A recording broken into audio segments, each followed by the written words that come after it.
Kalau misalnya Perpu ini jadi undang-undang dan katakanlah ditolak oleh MK juga, baik itu pengujian Perpunya maupun pengujian undang-undangnya, kira-kira hal buruk apakah yang akan menimpa Republik ini? Uang 405,1 triliun ini nggak jelas nanti raibnya kemana gitu loh.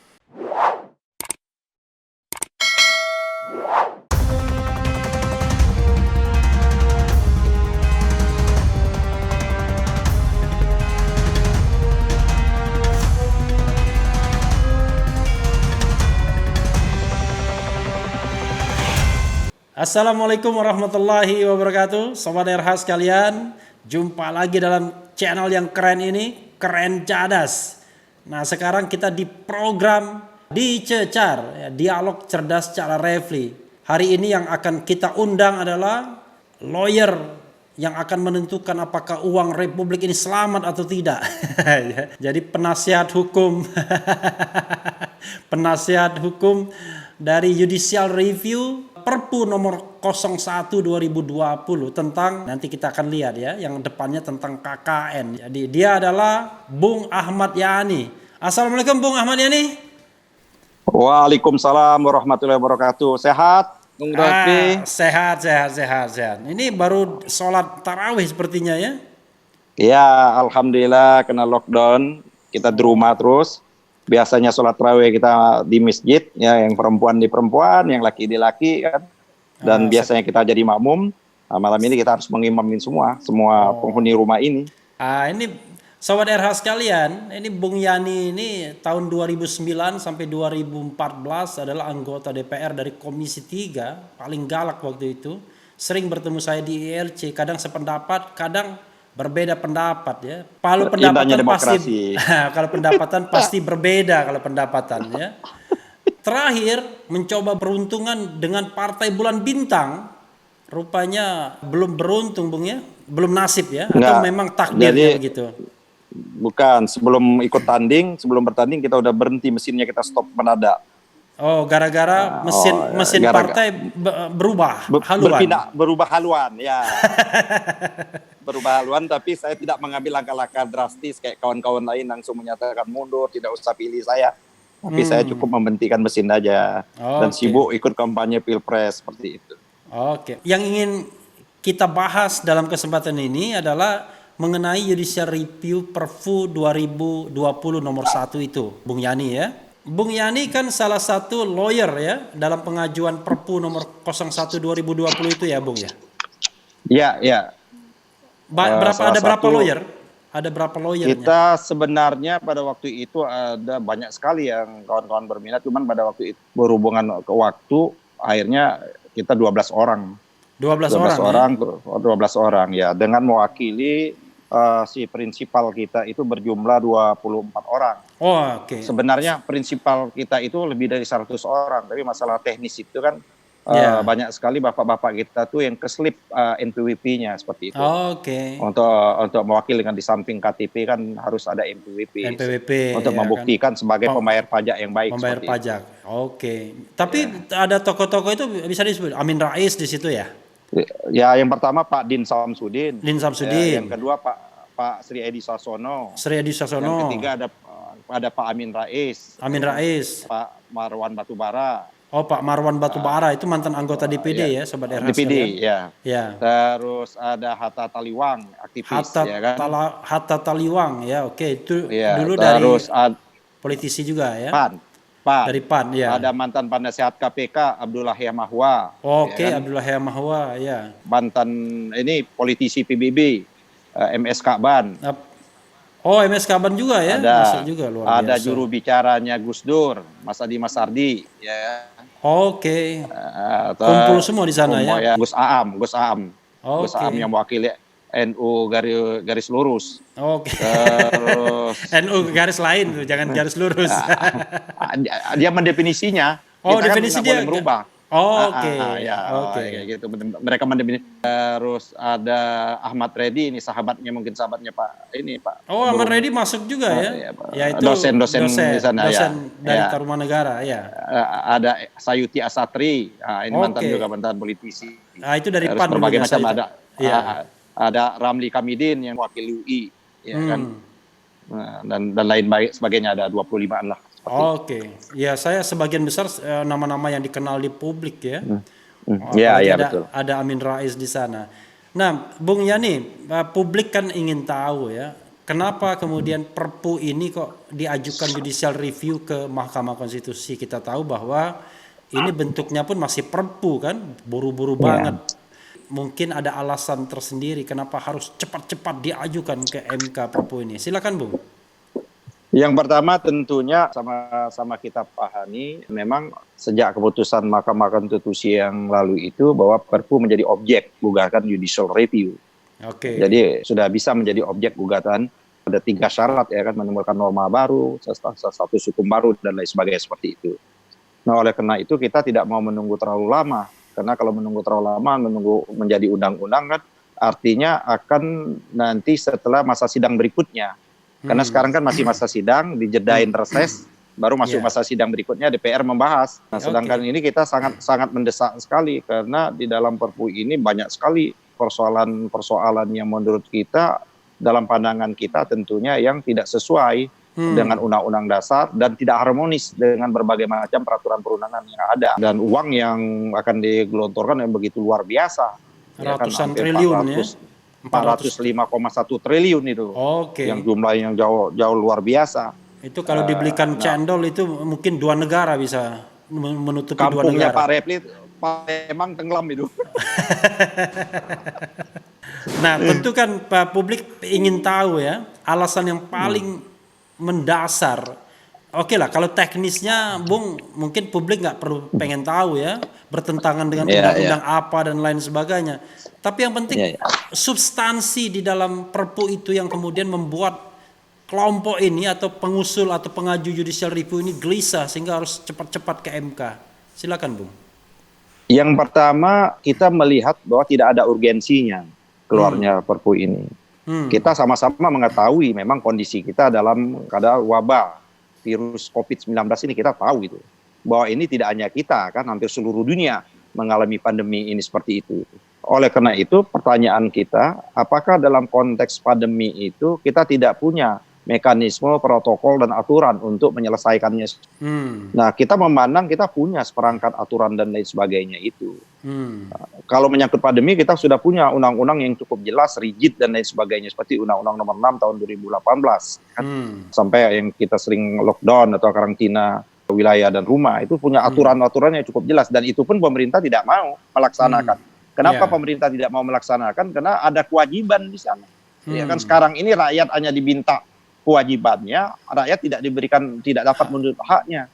Nah, tapi kalau undang-undang karantina itu dijalankan, maka di situ wajib betul kalau itu konsisten menjalankan demi untuk menyelamatkan rakyat Indonesia, maka pemerintah pusat itu wajib menanggung semua biaya makan minum, tidak hanya untuk manusia, tapi untuk hewan ternak. Hewan juga nah, ya. Termasuk ikan koinya Bung Yani. Nah, ya? ikan koi saya nggak pelihara ikan koi. Burung-burung. Burung-burung ya. Burung-burung ya seperti itu. Dan wajib pemerintah pusat ya kan. Nah, bayangkan seperti itu. Nah, kelihatannya pemerintah kita menghindar betul tanggung jawab untuk membiayai ini. Nah, oleh karena itu mereka mengambil jalan menurut kita jalan pintas seperti itu mengeluarkan Perpu ini. Nah, kalau kita lihat dari sudut Perpu ini, kan tadi saya mengemukakan. Maksudnya Perpu itu untuk apa? Nah, jalan pintas mengeluarkan Perpu. Ya, oke, silakan. Jalan pintas dalam kerangka yang menurut kita itu bukan dalam rangka untuk mengatasi COVID-19. Tapi untuk mengatasi adalah krisis keuangan yang dihadapi oleh pemerintah sekarang ini. Oke, jadi Jaka Sembung naik ojek ya, tidak sambung Jack. Jaka Sembung naik ojek, nggak nyambung Jack. Tapi kan ada padanannya sekarang ini gitu. Kita nggak boleh pulang kampung, mudik boleh gitu. Mudik boleh, tapi pulang kampung nggak boleh ya? Kampung nggak boleh ya. Kita nggak punya utang, tapi punya pinjaman gitu. Oke. Santai ya, canda-canda kan boleh kan, ini kan forumnya. Iya, itu namanya semantik ya, debat semantik ya kan. Iya betul. Nah, tadi saya kemukakan bahwa kalau kita memang betul menghadapi virus corona ini, perangkat undang-undang ini cukup jelas seperti itu. Nah, kalau menyangkut masalah anggarannya, sudah ada juga mekanismenya. Kita punya Hmm. undang-undang tentang keuangan negara itu seperti itu. Ya. Bahwa kalau memang dia tidak alokasi pagunya tidak ada di dalam APBN ini, ya bisa melakukan perubahan melalui APBNP. Hmm. Bisa cepat itu melakukan. Atau kalau tidak mau APBNP, presiden bisa melakukan sendiri, merubah sendiri. Itu kan satuan 3 untuk merelokasi dan lain sebagainya. Ya. Bisa dilakukan. Tapi berikutnya baru dilaporkan dalam bentuk laporan Oke. ke APBNP. Termasuk relokasi pembangunan ibu kota Relokasi, baru refocusing, misalnya. dan macam-macam. Ya, itu bisa Oke. dilakukan. Karena itu memang dominnya pemerintah melaksanakan Oke. itu. Karena gelondongannya udah cukup besar, nanti satuan 3-nya itu kan memang urusannya pemerintah untuk bisa melaksanakan. Jadi tidak ada urgensinya kalau dua hal itu. Urgensinya menghadapi COVID kita sudah punya protokolnya. Urgensi kalau misalnya anggarannya kita sudah punya keuangannya. Kenapa? Nah ini yang baru kita mau bahas agak ngeri-ngeri sedap ini seperti itu. Kenapa tiba-tiba kok Perpu saja tidak perlu? Nah, dan Perpu ini nggak nyambung akhirnya. Tuh. Isunya Perpu ini dalam rangka isinya COVID-19, tapi isinya semuanya menyangkut masalah stabilisasi atau penyelamatan keuangan. Dari judul ini mungkin Bung Repli kan ahli tata negara ini. Baru kali ini saya melihat Perpu begitu panjang judulnya. Panjang sekali. Biasanya Perpu perubahan yang panjang itu. Ini panjang betul seperti itu. Nah, jelas di dalam sasaran Perpu ini, baik judulnya sendiri itu adalah untuk dalam rangka perekonomian nasional dan atau menjaga stabilitas sistem keuangan. Jadi isi semua Perpu ini ada menjaga stabilitas keuangan itu sendiri dengan perekonomian. Pertanyaannya adalah apakah memang perekonomian kita ini mendapat ancaman gara-gara COVID-19? Atau sebaliknya, ekonomi kita sudah babak belur sehingga kita tidak mampu menghadapi COVID-19 itu. Oh, jadi COVID-19 dijadikan alasan ya? Dijadiin alat legitimasi, dan itu terbukti dia hanya disisipkan saja. Ya kan, disisipkan di tengah-tengah Perpu, Pak. Judulnya itu seperti itu. Itu yang pertama. Terus yang kedua adalah dalam Perpu ini menurut saya pertama adalah mencabut kekuasaan lembaga-lembaga negara yang diberikan mandatnya oleh konstitusi kita. 3 lembaga negara yang dicabut sekaligus oleh Perpu ini. Yaitu adalah pertama kekuasaan DPR, kan? DPR fungsi budgeting ya. Posisi budgeting maupun posisi legislasi ya kan. APBN itu kan undang-undang akhirnya kan, undang-undang dia kan bentuknya seperti itu. Saya juga menganut paham ya, Bung Repli, sejak perubahan Undang-Undang Dasar, saya sama dengan Pak Bagir ya. Sesungguhnya Perpu itu menurut saya sudah kehilangan landasan filosofis dan sosiologis. Walaupun landasan yuridisnya dia punya, masih teksnya masih ada. Tapi landasan filosofis dan sosiologisnya sudah kehilangan makna. Kenapa saya mengatakan sudah kehilangan makna? Karena fungsi pembentuk undang-undang itu sudah bergeser. Kalau dulu memang fungsi kekuasaan itu ada di presiden, pasal 5 ayat 1. Tapi dengan perubahan Undang-Undang Dasar, kekuasaan pembentuk undang-undang itu ada di DPR. Artinya pasal yang ini lupa kali kawan-kawan pembentuk Undang-Undang Dasar ini yang melakukan perubahan ini tidak mencabut Perpu ini. Karena sudah kehilangan. Cuman karena dia masih berlaku, masih ada teks secara yuridisnya, maka dia masih berlaku itu nanti debat akademik lah nanti seperti itu. Yang kedua adalah kekuasaannya BPK, karena ini udah jelas tidak ada kerugian negara. Bagaimana? Ya kan, tidak ada di seluruh dunia dalam keadaan darurat pun, universal sifatnya. Dalam keadaan darurat pengelolaannya harus ada check and balances, itu tetap harus ada. Itu pasal tidak 27 boleh. Bung ya, pasal 27. Pasal 27. Betul. Itu pasal 27 di Perpu itu kan. Tidak boleh dituntut perdata, pidana, dan tata usaha negara. Bagaimana nanti kalau ada dalam pelaksanaan pejabat-pejabat yang ini apakah KSK atau dan lain sebagainya atau Kementerian Keuangan mengeluarkan blit kebijakan, ya kan? Tidak boleh kita gugat ke dalam tata usaha negara. Tidak boleh juga dituntut pidana karena tidak ada kerugian negara. Mengambil lagi ranah-ranah lembaga-lembaga yang lain. Jadi BPK sudah diambil, DPR sudah diambil, terus kekuasaan yudisial juga diambil di satu tangan ini. Itulah yang disebut dengan constitutional dictatorship itu, dictatorship itu seperti itu. Kekuasaan ada di satu tangan. Kalau constitutional dictatorship berarti kan boleh kan? Karena ada landasan konstitusi. Ya, sama kayak Hitler. Hitler kan juga seperti itu hasil. Itu. Oke, lanjut ya. Ya. Nah, jadi kita melihat bahwa apa yang kita uji? Yang kita uji itu adalah pasal 2 ayat 1 huruf A angka 123 Perpu itu pasal 27 ayat 123 dan pasal 28. Pasal 28 ini omnibus law dalam bentuk lain. Oke. Meniadakan, menegasi undang-undang menjadi hal ini. Jadi omnibus law bentuk lain itu ya pasal 28 seperti itu. Oleh karena itu tadi saya kemukakan bahwa yang kita gugat itu pasal 2 ayat 1 dan lain sebagainya itu ini menyangkut adalah yang cukup penting karena di pasal 2 Perpu itu menyangkut defisit anggaran. Ya kan? Yang defisit 3% kan, itu ya. Yang ya kita dulu kan memang tidak boleh. Defisit anggaran itu tidak boleh melebihi 3%, itu haram hukumnya. Kalau sampai 3% maka presiden diimpeach. Nah, walaupun kita tahu juga kalau dalam bacaan maksudnya presiden diimpeach pintu maksudnya itu. Ya bisa diimpeach pintu rumah. Oke, silakan. Nah, jadi pasal ini menurut saya juga hebat memang. Kita ini kan anggaran kita ini kan berdasarkan angka-angka data-data statistik. Kementerian Keuangan ini orangnya hebat-hebat semua.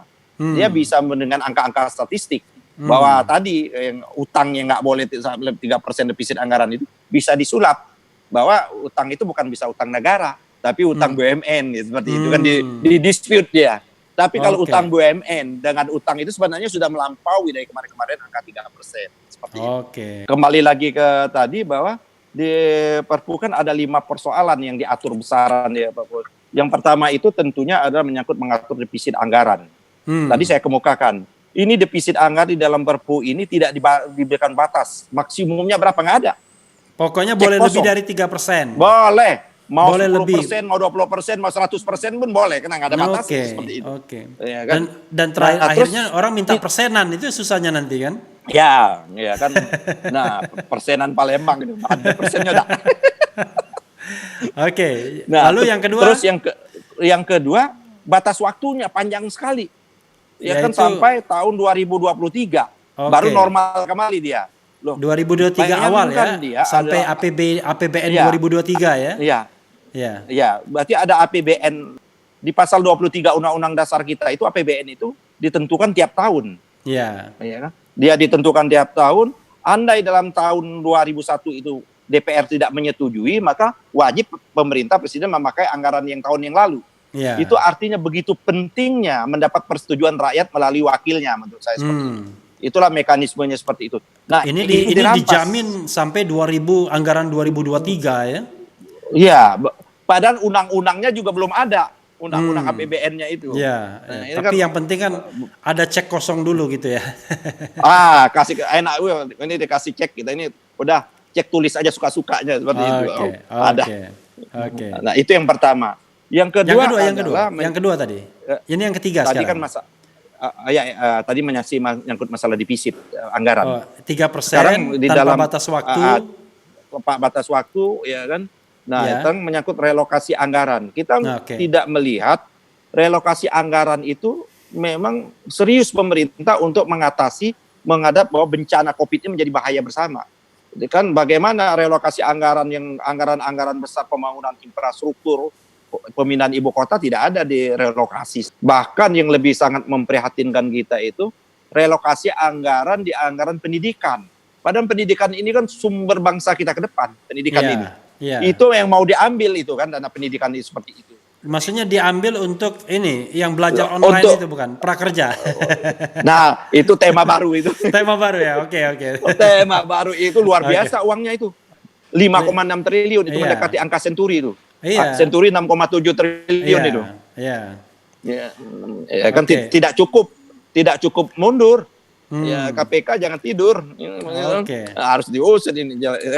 Nah, jadi itu yang kedua, relokasi. Yang ketiga adalah relaksasi perpajakan ini. Ini ada masalah relaksasi perpajakan yang menurut saya seharusnya ini adalah waktunya para konglomerat kita berbakti untuk negara. Bukan malah dia diberikan ringanan. Jadi betul-betul ini Perpu ini memberikan karpet merah bagi korporasi-korporasi besar nanti itu. Dengan merelaksasi yang namanya pajak-pajak mereka seperti itu.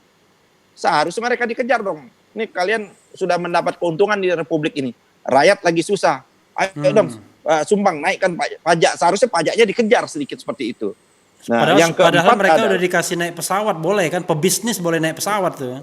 Oh iya, boleh semua. Sudah mereka juga udah mendapat selama ini begitu banyak dapat kemudahan-kemudahan kan. Ya kan. Coba Bung Repli mau buka ke Palembang, mau buka usaha apa warung pempek terkenal terbesar di Palembang, butuh anggaran, butuh kredit, susahnya minta ampun. Ya kan. Berapa banyak formulir, mungkin ribuan halaman harus ditandatangani seperti itu, dicek lain sebagainya. Tapi mereka kan selama ini kita mengetahui mendapat fasilitas kredit itu dengan gampang sekali. Berarti sudah banyak kemudahan-kemudahan diberikan oleh negara, rakyat juga tidak protes. Seharusnya ini waktunya lah mereka untuk berbakti kepada negara. Yang keempat itu adalah menyangkut kewenangan baru. Nah ini yang berbahaya lagi ini. BI itu sudah kita pangkas kewenangannya pada waktu 2008. Ini undang Perpu ini sama mirip Perpu 4 tahun 2008. Itu kita tolak pada waktu itu 2008 itu. DPR tolak. Maka setelah DPR menolak Perpu 4 2008 itu, maka ditindaklanjuti dengan hak angket Senturi pada waktu itu. Baru kebongkar kan kasus Senturi itu. Di dalam Perpu ini mengatur bagaimana memberikan kewenangan kepada BI. Nah, kewenangan kepada BI itu BI boleh ya kan memberi di pasar utang itu itu di pasar perdana. Padahal ini haram buat BI. Tapi dengan ini diterobos itu. Terus juga BI bisa menyalurkan kredit, padahal sebenarnya haram buat BI itu. Ya, kembali kayak kasus BLBI dan lain sebagainya pada waktu itu. Bantuan likuiditas dulu ya. Bantuan likuiditas itu 150 sekian triliun itu. Terus yang kelima tadi adalah hak imunitas yang tadi sudah kita kemukakan. Hak imunitas yang keenam adalah menyangkut tentang omnibus law dalam bentuk lain. Nah kalau kita lihat dari postulat anggaran, ini apa yang kita omongin ini memang nggak terbukti akhirnya. Itu tercermin dalam postulat anggaran yang sebesar 405,1 triliun itu. Ternyata untuk menghadapi COVID ini, untuk alat-alat kesehatan itu hanya 75 triliun. Bayangkan berapa banyak tenaga-tenaga medis kita yang sudah sahid lah karena mereka berjuang seperti itu kan. Itu hanya alokasinya 75 triliun. Untuk jaminan sosial sebesar 110 triliun yang sekarang menjadi masalah pembagiannya itu. Yang kepala desa ribut, yang camat ribut, yang bupati ribut kan. Mereka nggak jelas di model pembagian yang kemana-mana. Yang akhir pendataan ada lembaga baru lagi yang mendata. Termasuk Bupati kan. Boltin yang ribut ya. Boltin dan kepala desa. Kepala desa, iya. Marah-marah sama gubernur Jawa Barat, menteri sama presiden. Tapi orang Sumatera Selatan baik-baik, belum marah-marah. Nah, sedangkan untuk pemulihan ekonomi, nah ini kan motif kelihatan nih. Ada apa di balik bakwan. Pemulihan ekonomi angkanya cukup fantastis, 150 triliun. Ya kan? Terus insentif pajak 70,1 triliun. Siapa Presiden Uganda apa yang mengatakan bahwa kami nggak peduli ekonomi kami mau bangkrut mau apa, kami bisa menormalkan, bisa memperbaiki ekonomi kami kembali.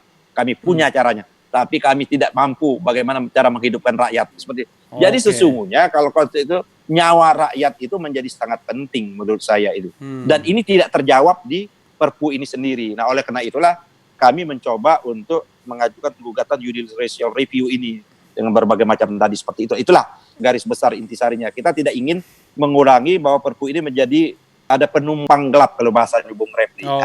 Free riders, free rider. Free rider, ada penumpang gelap yang dan itu kan mulai ada indikasinya.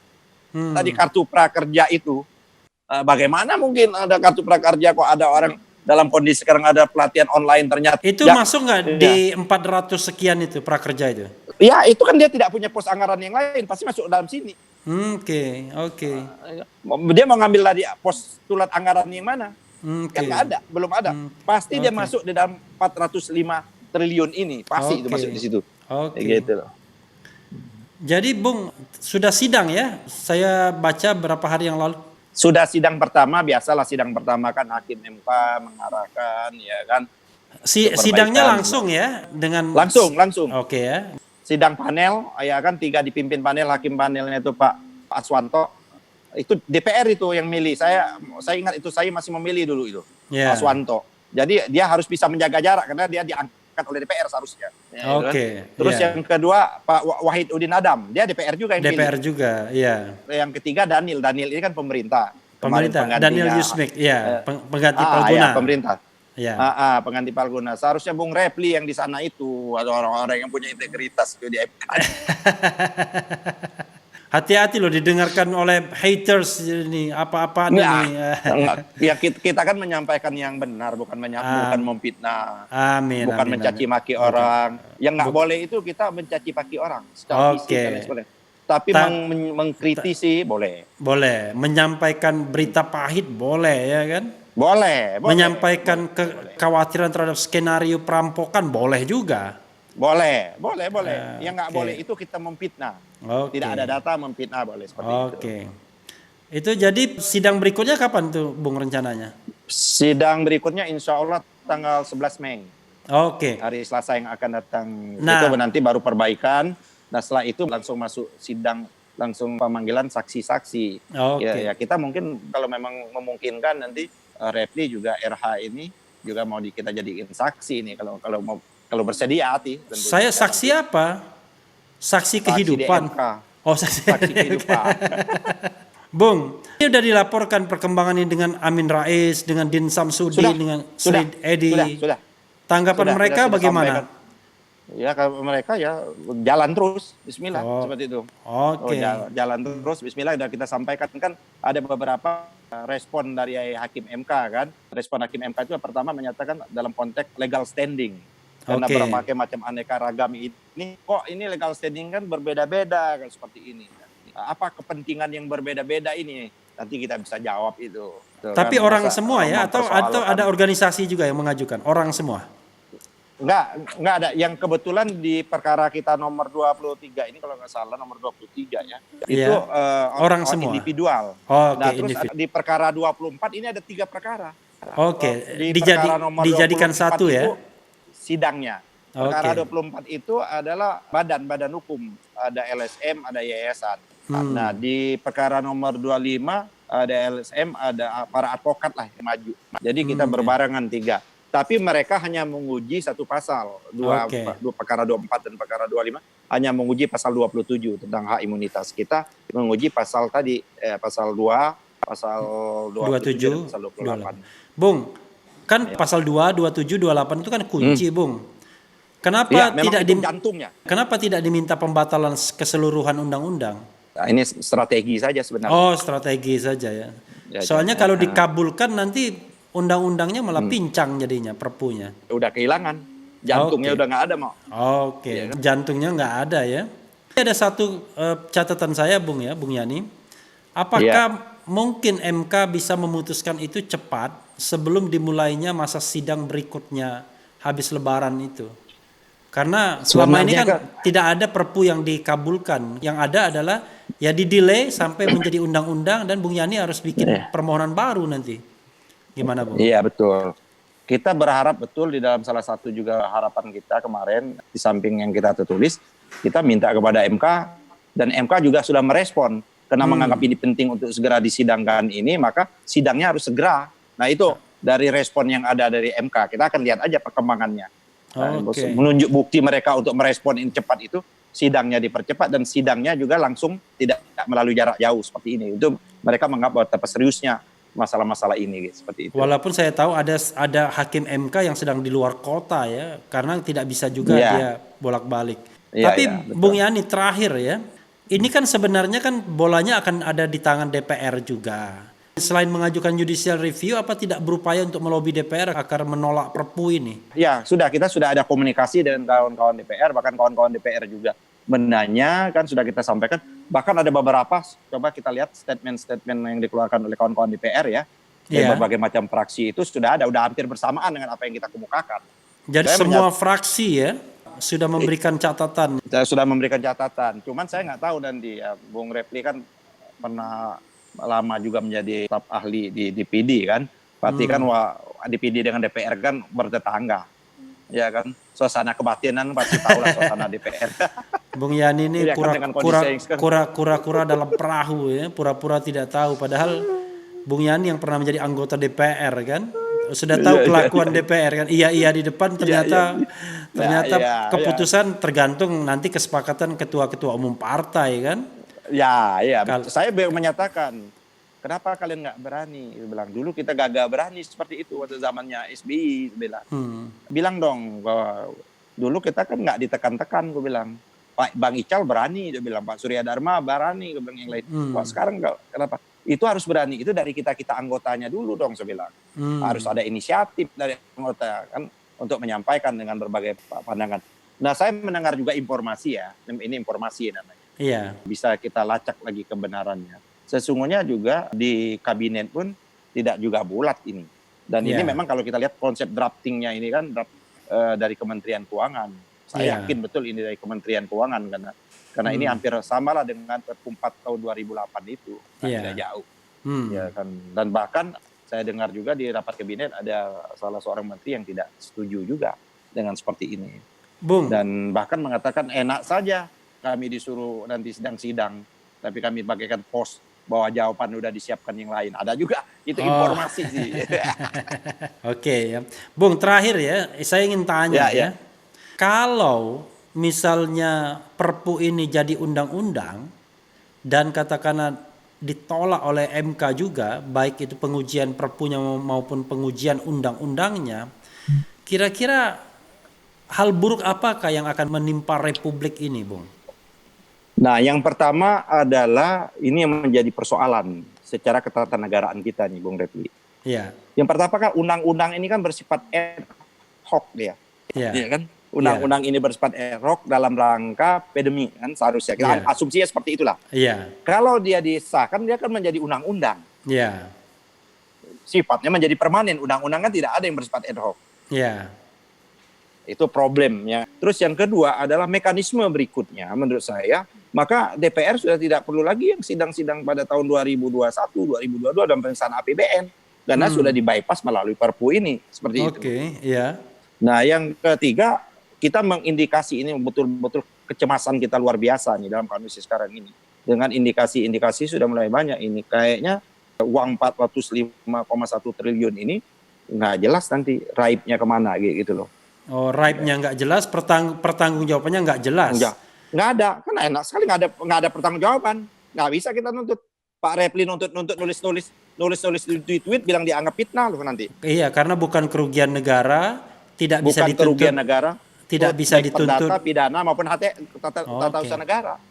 Itu kan malah petaka jadi ke depan seperti itu.